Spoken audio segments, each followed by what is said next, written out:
ہم لاتے ہیں ٹاپ نیوز، آپ کے فیوریٹ ٹاک شوز اور انلمیٹڈ انٹرٹینمنٹ صرف یوٹیوب پر۔ اگر آپ نے ابھی تک ہمارا چینل سبسکرائب نہیں کیا تو ابھی سبسکرائب کریں اور بیل آئیکن کو کلک کر کے ہماری لیٹسٹ ویڈیوز کے بارے میں اپڈیٹ جانیں۔ سبسکرائب کیجئے اور ہم آپ کو لیے چلیں گے آپ کی فیوریٹ ویڈیو کی طرف۔ کے موقع پر ہوائی اڈے پر کیا گیا ذرائع کا یہ بھی بتانا۔ ہمارے نمائندے عمر جاوید ہمارے ساتھ موجود ہیں، ان سے اس حوالے سے مزید جانتے ہیں۔ عمر، یہ انٹرویو جس طرح سے جس اہتمام کے ساتھ کیا گیا، اس سے تو یہی اندازہ ہو رہا ہے کہ بائی پلان ہی کیا گیا ہے۔ اس سلسلے میں کیا احکامات دیے گئے تھے؟ صحافی کو کیسا پروٹوکال دیا گیا؟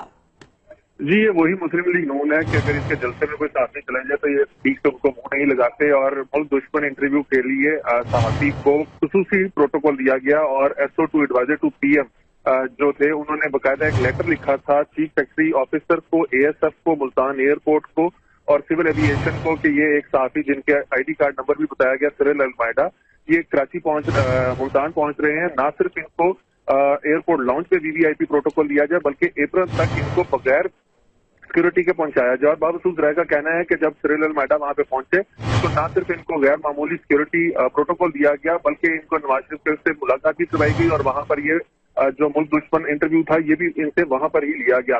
ساتھ ہی ساتھ جن کو لیٹر لکھا گیا تھا سب نے نہ صرف مکمل پروٹوکول کے حوالے سے جو حکم دیا گیا تھا اس کو بجا لایا گیا، بلکہ انٹرویو کے بعد جب نواز شریف روانہ ہوئے تھے تو تب بھی ان کو جو یہ صحافی دشمن ہے جنہوں نے ملک دشمن انٹرویو دیا ان کو تب تک باقاعدہ پروٹوکال دیا گیا۔ بہت شکریہ آپ کا عمر جاوید، اس بارے میں آپ نے اپڈیٹ کیا۔